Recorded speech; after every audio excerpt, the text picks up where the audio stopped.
Coming live from Redmond, Washington, USA is our guest tonight. Welcome to this very special edition of the KJ Masterclass Live, the show which ensures that you profit from your time spent here with experts, either through their industry insights, information, or simply learning from them. And today we have William A. Adams, technical advisor to CTO at Microsoft, a speaker, top-notch speaker, and philanthropist. Welcome to the show, William, straightway from your home office in Redmond, Washington, USA.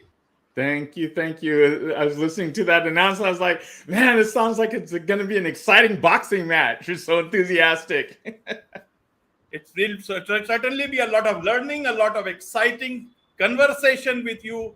And a lot of people are listening to this, watching this, and will try to understand the great work that you are doing, not just in terms of technology, but more than that, in empowering people, empowering, especially the Black community, doing a lot of philanthropic work. And as you are a great speaker, so you contribute it in the best manner possible. So, William, just see the difference. I don't know anything about tech. I'll understand tech from beyond operating a computer or a laptop. I don't know anything about tech. And I'm always scared. And today I'm scared, a bit afraid that I don't click on something wrong button and this show goes off, because there is so much to know. And what about you? You are I'm the same though. Advisor to CTO at Microsoft. You have joined. You came into Microsoft in 1998 around. Yeah. And worked on this critical XML code, and then you became part of what you call the first technical advisor to CTO Kevin Scott. Yeah. And there are so many things you have worked on. You got a chance to work with Xbox. You declined it. Then there was a lot of work you did on anything. Your product was taken by CIA. So many things you have been doing. So we will be talking about tech certainly. But first of all, I will talk about the India connection. Let Indian audience first know about, where you have rode a lot of times you motorcycle, and as you said, you have a house in Hyderabad. So tell us about the motorcycle, your India connection, and obviously about Hyderabad. We begin with that. All right. Well, in 2005, actually, I went to India. I was part of a group called Engineering Excellence, and our mission was to help train our engineers how to be better engineers. This was a time where we were learning about security and internet, cyber attacks and stuff like that. So I went to India to visit with the people who were creating our Hyderabad office. And they said, why don't you come here and teach our engineers? Don't go to China. So they asked me nicely, and we laid out a program of things they wanted to do with all the college freshers. Every year, 300 came into Microsoft in the Hyderabad office, and we had no way of really getting them trained up. So I went and I said, okay. So in 2006, I joined. So I worked at the Hyderabad office in Gachibowli. And that was just one building. Now I think they're up to 4 buildings now. But I essentially for 3 years trained our engineers how to become engineers. And it was everything from the college freshers up to people who were trying to be architects. And that's what I did. And I saw them build building 2 and building 3. And, I lived first in a house, then in a couple of apartments. And I met my wife at that time. I learned to ride motorcycle because I didn't want to be afraid to walk out on the street. And your listeners will know how dramatic it is to be on the streets in India. And just think for an American who's used to the rules where the green light means go and the red light means stop. And it's like, well, it's not like that. And that was scaring away a lot of my expat friends. And I thought, no, I'm going to go local, So I learned how to ride a Honda, I forgot what the name of the thing is, 100cc motorcycle.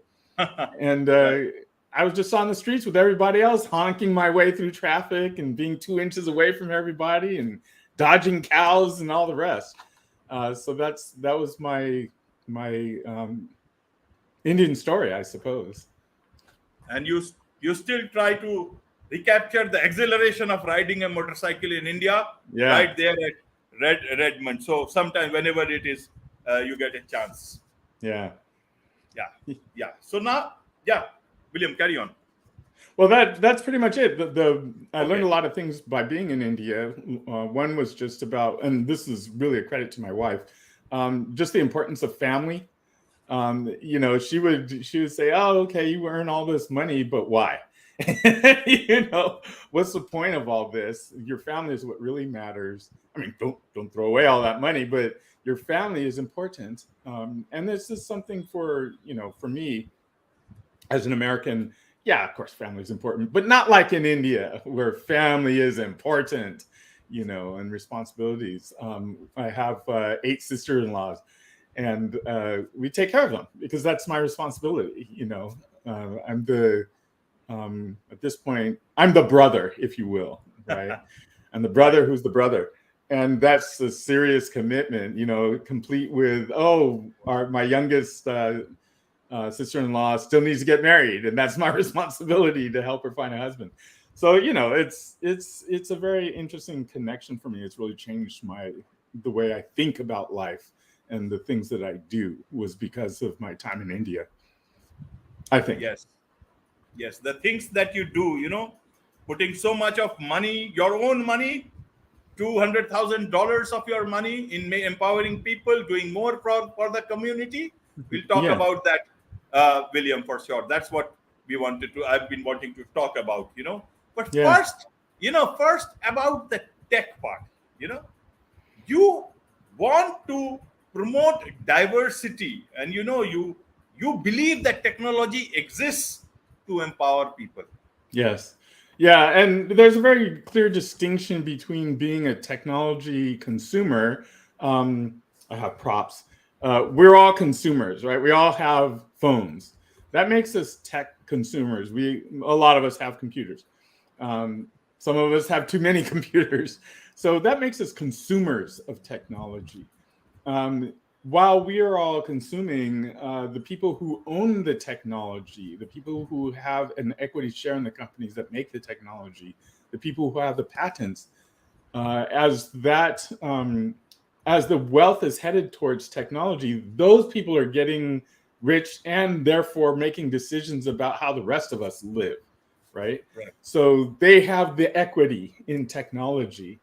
So I just recognize that, well, if that's the way it is, that having equity in technology is a road towards self-determination in the world, then I'm interested in getting other people to have an equity share of technology, and not just being a consumer of technology, but being the people who are owning the patents, who are owning the companies, who are owning the stock, right? This is equity.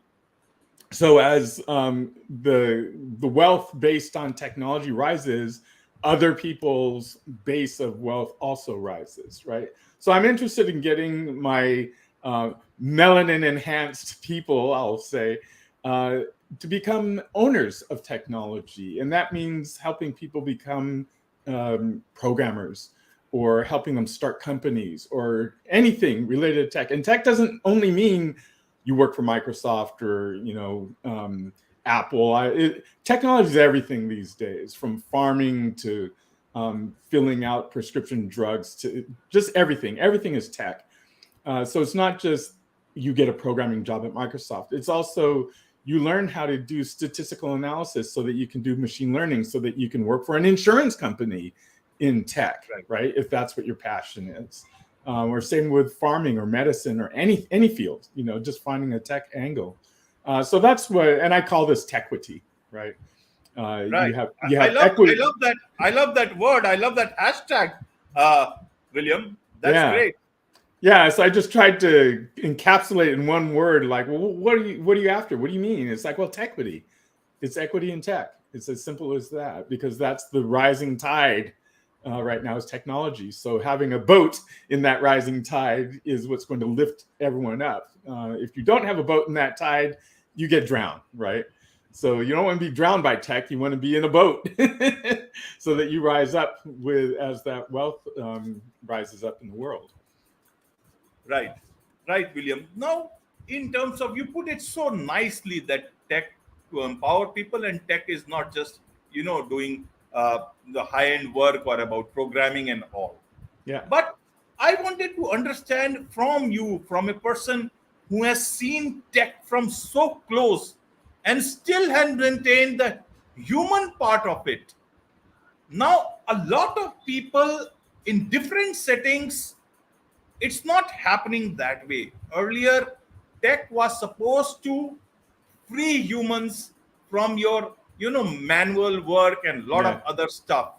It was supposed to give you time to spend with your family, make you more efficient, empower you.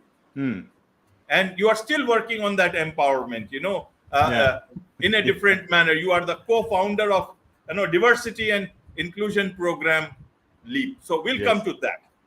Now, in terms of tech, if you see, when humans are in workplaces everywhere, they got so much of tech in their hands to make their life easy, but you see work stress, unhappiness, Yeah. and then tech has come into spying, almost like spying on employees itself, keeping a tab in the name of productivity. Right. Yeah. Everybody can have their own view on this. There is no right or wrong on this, but depends on which side you are. But I'm talking as a general person, how I see it. Yeah. Then the same tech is being used by governments to use them to their benefit to stay in power. It's a global, another sort of a pandemic.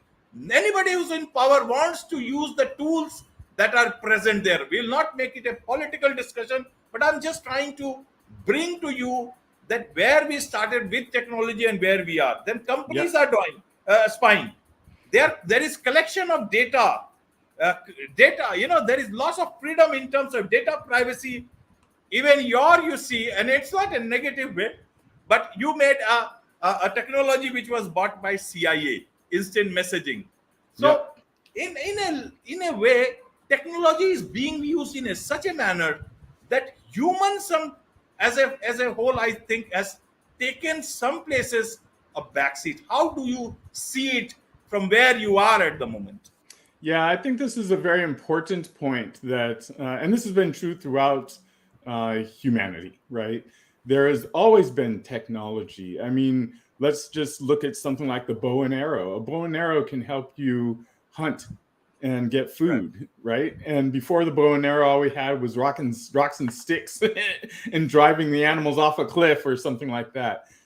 So the bow and arrow comes along, and that can help you hunt and feed your people. It can also be used to kill other people, right, and subjugate them and all the rest. So what's critical throughout history and what's critical today is that we have to maintain our humanity, right? Like when we do data gathering, there's lots of different things you can do by gathering data. You can come up Right. with autonomous self-driving cars, but that same data can be used to surveil a population, right? And what's critical is that the people who are creating the technology have that perspective to say, well, hold on. Yes, we can use this technology to do this thing over here, surveillance, but we shouldn't, right? It's up to us as humans to say, yes, we can, but no, we're not going to, right? We have to look at the technology and not let the technology serve itself, right? We have to step in and say, in the service of humans, right? Like, as you mentioned, you can use technology to increase the efficiency of manufacturing. That doesn't mean you then Right. turn to the humans and say, now work harder so you can match the machine. Right. You should be saying, the machine can do that heavy labor for you. We're going to send you to college so you can learn something new so that you can advance human civilization into new areas, right? And that's the critical part. And this is why it's important for people, I wanted to say like us, like you, to get into tech, because you will bring a different perspective. You'll get in there as a journalist and say, it's not about driving productivity for humans. The robots have got that. It's about poetry. It's about the human experience. Now we have time to take a step back and say, well, which direction do we want to go? Right? Let's not just jump on the treadmill and try to run faster, be more productive, crack the whip. That's not good. We should be taking a step back. So this is why it's important to me to get more different perspectives into tech.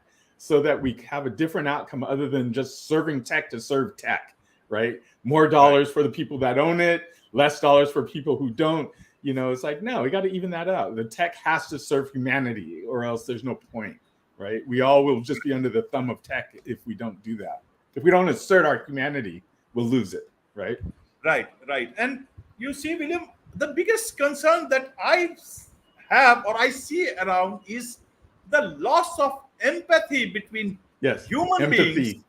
Yes. You see Empathy is the most important aspect. That's what we yes, bring that the machines don't.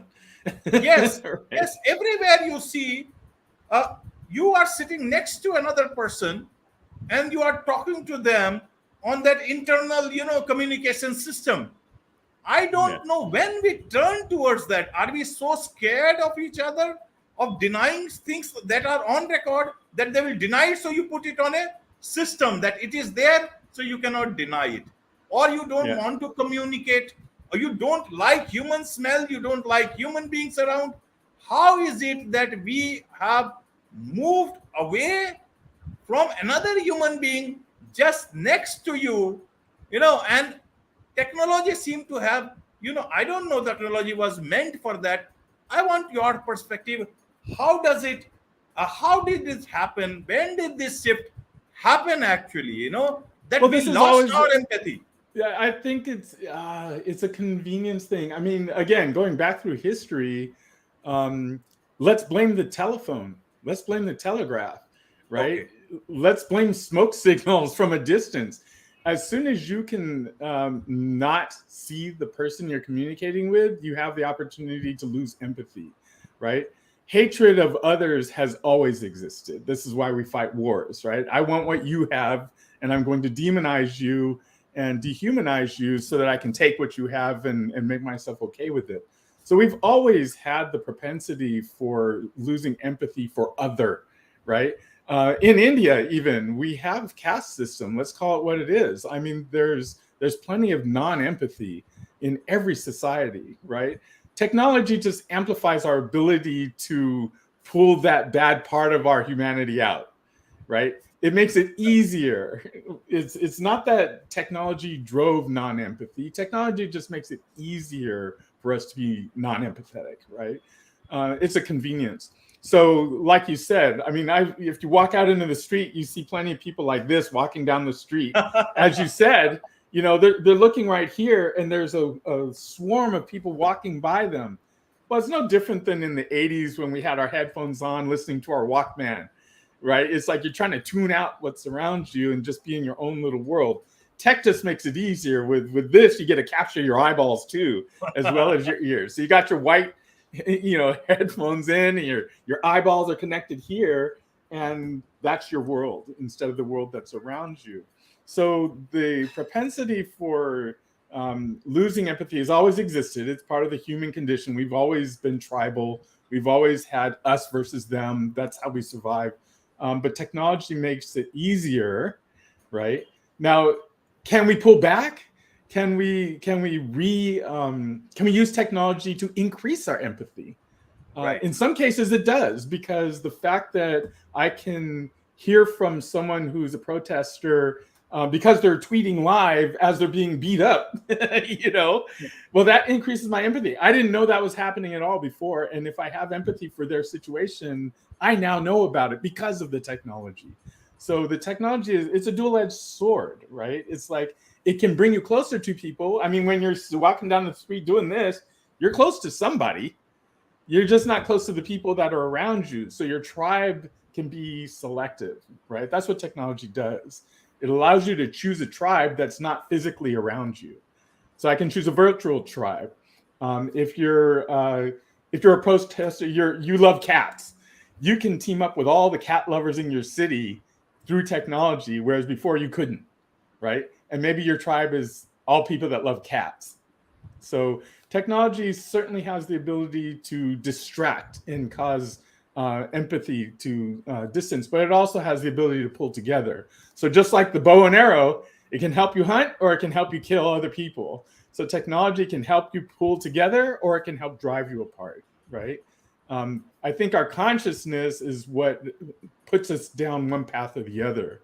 if we're aware of what's going on, then we have an ability to choose what to do, right?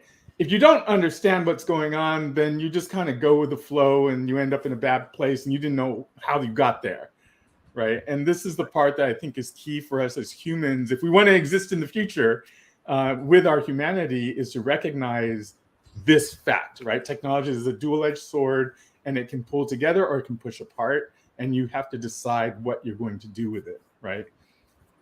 Right, William. It's so nice to hear about these things, and from a person like you who has been amidst tech and who is talking about everything like any other human being, normal being, which is a difficult thing in today's time, and it makes actually me more hopeful that you will certainly, and you are already, that there will be some tech which will help us take back our steps back towards empathy, just as you said, that you don't want to be remembered for your inventions or achievements. You just want everyone to love each other.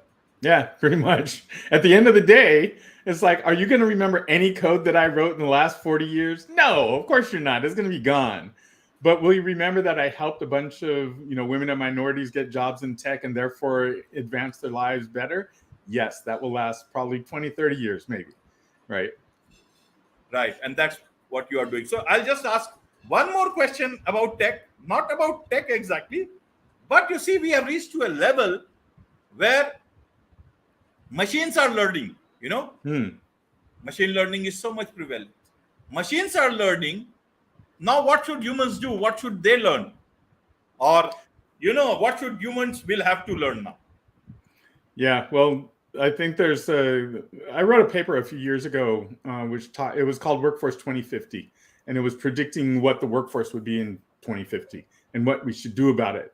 And I recognize exactly what you just said, which is, well, the machine is going to learn more. So my job as a programmer today is to type a bunch of code and to compile it and run it and tell the machine what to do. Pretty soon that job's not going to exist, because why? I mean, even now I can just type a comment like, create a chart that does, shows GDP, and the machine can just deal with it. What's important in that environment is that humanity and humans connect with machines, and there's a dual programmer, if you will, where we bring in the perspective of the human, because we want the machines to serve our needs. We don't want to serve the machine's needs, right?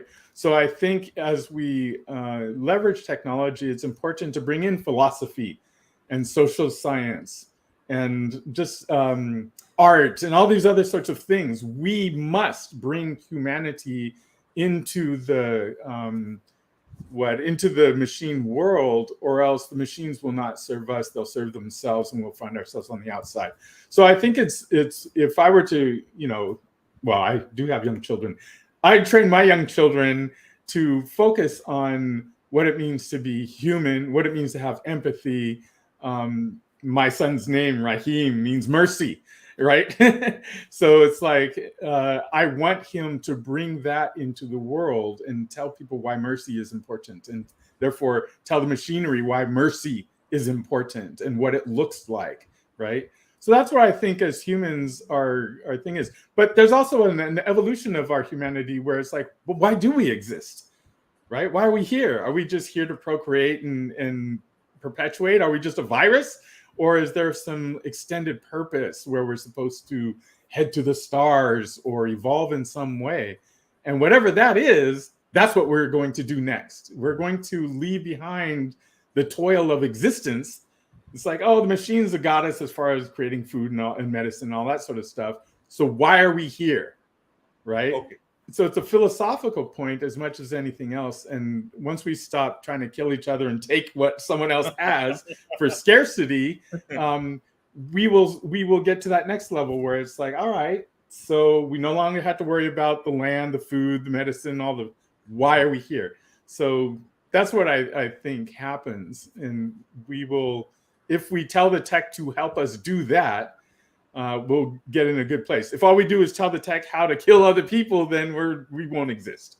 right? That'll be the end of us. Right, right. And that's why you are spending so much of your time, apart from, you know, the DIA program LEAP, you are doing, Yeah. you have this event, something called event, Yep. collaborative community based hackathon that uses technology to solve critical real world problems. Right. Tell us about this. This is the crucial part, actually. Yeah, let me pull a couple of things together. So there's so many stories. So I've spent some time helping us Microsoft get into Africa with development centers, and during my time there, I visited this area called Kibera, which is a slum in Kenya. It's probably the world's biggest slum. It's like 1 million people, and I toured the area with some of the locals and talked to them about their issues and whatnot. And what you find in a place like that is, okay, they have advanced degrees in engineering and all sorts of other stuff. They're not dumb, they just lack various opportunities and don't have certain resources. And they have challenges like, oh, we're awash in plastics, right? Like any community is, too much plastic waste. And you look at that and you say, okay, there's classic ways of solving problems like that, where some NGOs come in and maybe the UN, and they say, here's some dollars, now you're going to do what we tell you to do. But that's not satisfying because those local people don't have an equity share in that solution. So it's like someone comes in, tells them what to do, and then leaves, right? And leaving them with no wealth in creating the solution. So the event essentially would go into a place anywhere and say, ask the community with humility, what are your challenges? We have a bunch of plastic waste. We don't know how to deal with it. Okay, let me bring in some experts from around the world who are going to first give us a little bit of education. And then they're going to sit down with us over the next few days to actually come up with some solutions to this challenge, right? Maybe someone says, "Oh, you need a pyrolysis plant to turn that plastic back into fuel oil," or "Oh, we have this thing to separate different kinds of plastics so that you can then shred it and turn it back into goods." So anyway, you work with those experts and you come up with solutions in the community, and that community can then create a business around that solution. Now that community owns that business. They have an equity share in that solution. As I was talking about Tequity, right? It's like you need an equity share in the solution so that it works for your community, and other communities say, hey, we want that solution too. We would like to buy it from you. Great. The community that created it gets the proceeds of that business, right? Because they own the equity share in the solution. It's not Monsanto, right? It's not some outside company. It's their community owns the solution. So they reap the benefits of other people trying to buy that solution.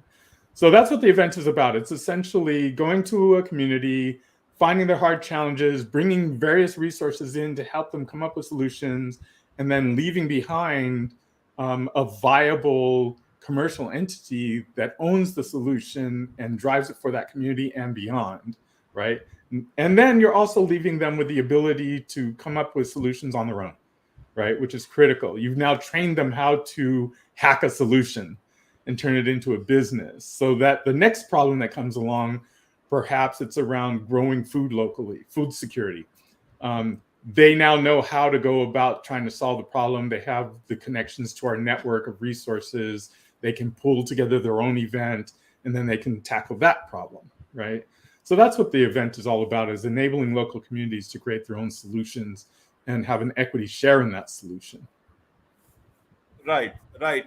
William, you have had a long journey in this, and a lonely journey, I can say in some way, perhaps, being the only black man in all those, Silicon Valley big rooms, and, dealing with the problems, solving the problems for many years, until I guess maybe last 5-7 years before Yeah.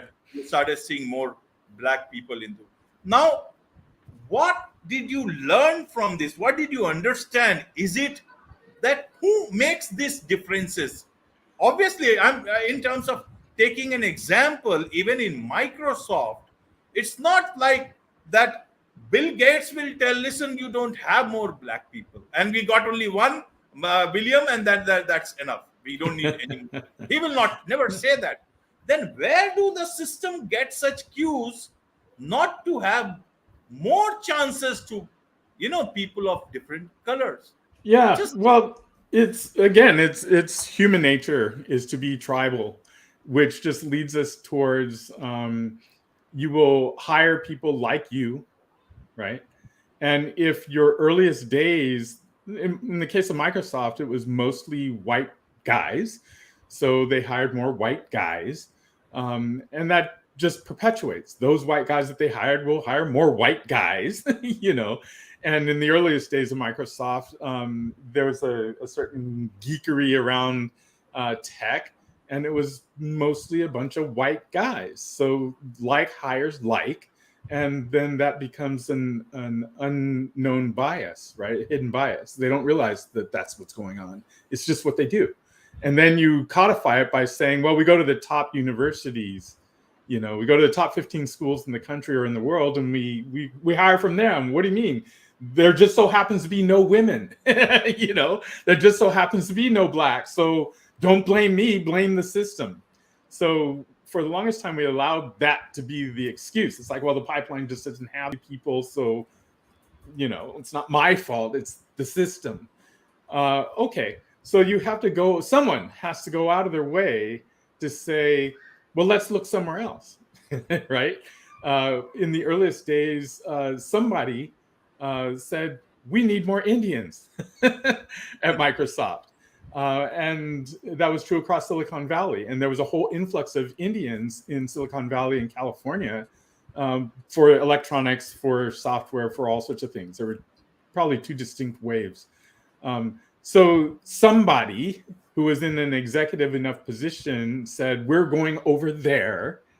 And then suddenly you have an influx. So now, I, at least, and a few other people at the company said, we're going to Africa, and we were influential enough that we could make it happen. I hired people in Kenya, that's how it happened. It's like, I don't care what you all say, I'm hiring people in Kenya. And I got a few other people to hire in Kenya. And then within a year, we brought the big guns, Windows and Office. And it's like, yes, Africa, Uber Alice.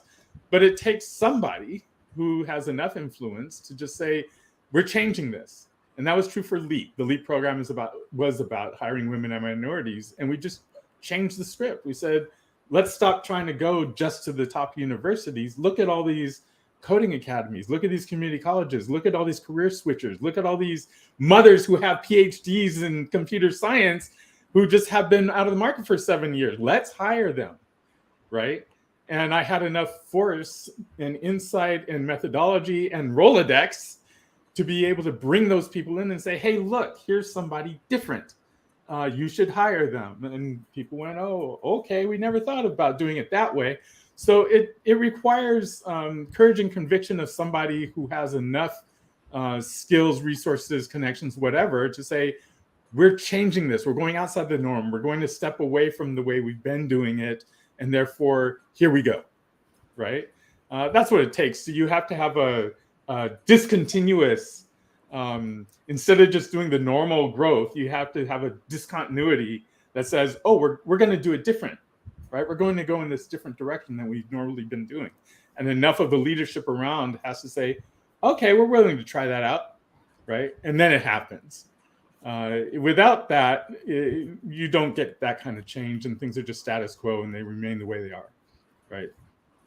And that's where you are bringing the real change. You are on a mission to help blacks, women, and other undeserved, underrepresented, underserved, underserved, sorry, underserved communities get right. an ownership stake in technologies companies. So it's not about just a job, but Right.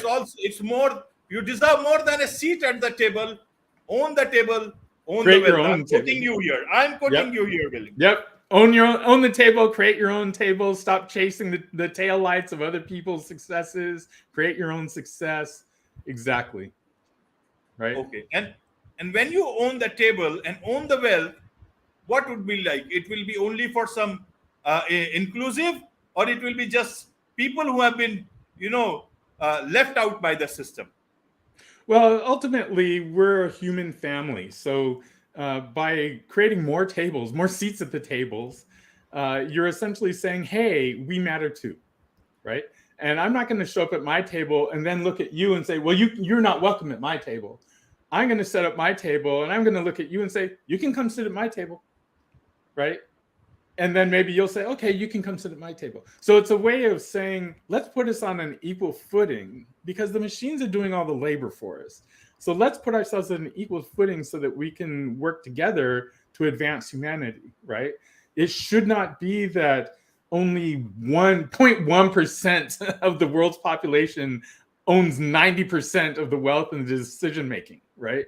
So you want to expand that so that more of us can take part in the decision making, right? And that unfortunately means spreading wealth, right? Because that's how influence is often made, or it's part of it. So by creating more tables, creating more wealth, creating more self-determination, this is what the goal is, right? So that more people can be advantaged by the advance of technology rather than subjugated by it, right? Right, William. So, how are things now? Are they changing for the better? How would you see the present? You see, you are the taking care of the DEI programs and all that stuff. Even you are the co-founder D&I program lead. So, Yeah. how these things are working? How is the general situation at the Silicon Valley? Is it better? Is it more inclusive now? Or a lot of more work needs to be done? It's an evolution. So there's well, I'll give you an example. So just last week, I went to lunch with somebody, and two things happened. One was when I was waiting for them, a group of interns walked by, and there's like 5 of them, and they were all black. And I was like, huh, I have never seen that before, right? Where there is like a group of interns and they were all black, right? And they were probably from different groups. So that was one. And then the other one was we were at lunch and I saw a couple of black folks at lunch and they're in tech and it just looked like regular people. So the amount of diversity I'm actually starting to see on campus is improving. There's certainly a lot more women than when I started in 1998. Blacks and Hispanics, is increasing. Now that's for the U.S. Okay. In Africa, it's not about blacks because I shouldn't say that. Not everyone's black, but it's not about blacks. It's about women. And in India, same thing. It's about women and it's about tribals. So in Africa, in Nigeria specifically, we had whole cohorts, 20, 30 women at a time, women, nothing but women. And this is one of those things that's like, well, that's never happened before. Just imagine, you've got 20, 30 women going into a tech company all at once. This is not the norm for Nigeria, right? So I'm seeing the fact that it's happening, and roll forward 5 to 10 years, those people will now be the hiring managers, and hopefully they'll hire differently, right? They will hire with more inclusion in mind. That's my hope. So I am seeing the changes. It's slow, and the progress, if you go by the numbers, it's like, oh, it just is pathetic. But it's happening. So it's going to take time, and things like LEAP and other programs have to still exist. But it's a challenge because when you hit things like recessions and whatnot, everyone says, forget that diversity stuff. Let's go back to hiring white guys. I mean, it happens all the time. So it's cyclical. So you have to hit it hard when your time comes up where people care about hiring diverse talent. And then during the lulls, you have to make sure that you're tutoring, mentoring, advancing their careers and all that sort of stuff, right? So it's a long fight, really. But it's slowly turning. Right. And when you say now that at Mike, advisor, technical advisor to the CTO at Microsoft, is you have a strange job that instead of working full time on technical initiatives, you work mostly on people's problems. So is that Isn't that a positive sign at the moment? Oh, I think so. I mean, and I've since left the office of the CTO, and I'm doing other things. But you never stop being the technical advisor. It kind of carries across your different jobs that you might do. And yeah, I think the value that I bring to the company at this age is that human factor. Not just the pure tech factor. I mean, I'm a good technologist, and I can figure out what's going to come in 10 years and all that sort of stuff. And that's useful. But what's more important is to be able to say, now that I know that's coming in 10 years, what is the human angle? Let's make sure that we don't lose humanity as that thing is approaching. As machine learning is approaching, what do we have to do to make sure our data collection, for example, is equitable, right? And that we have a philosophical approach to it and an ethical approach to it, right? So those are the important things. We're getting closer to where technologists such as myself must think about the human aspect and not just the pure, gee whiz tech aspect of it. Right, human aspect. That's so important, and especially people at workplaces who are giving so much of time.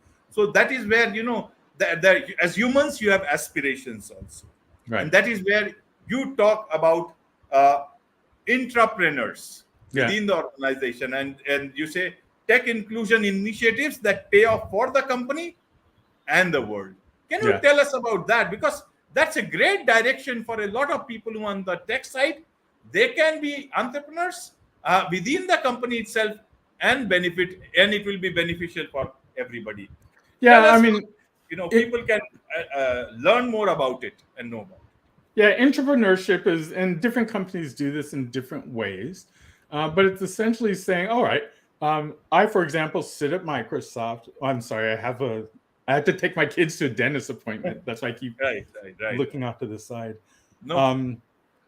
So we'll have to wrap up. But entrepreneurship is I sit at a big company. We have lots of resources. We're one of the biggest companies in the world. Can I use my position at the company and all these resources around me to do things like LEAP, hiring women and minorities? Certainly I can create product, right? That's what we expect to do. But can I leverage these positions to do something slightly off the beaten path that shows the company a different way or a different path to doing something, right? So it's essentially using your position within a big company to create something. Because when you go out to the outside world, it's a lot harder, right? Because you got to convince the outside world. So better to start within your company where they know you, right? And they know your track record and they can give you resources. And if it turns out to be something the company doesn't want to support, but it probably has some value, you can then go outside the company and do something interesting, right? But you at least got to incubate it within the company. So entrepreneurship is essentially just being that entrepreneur within the company that you're in, right?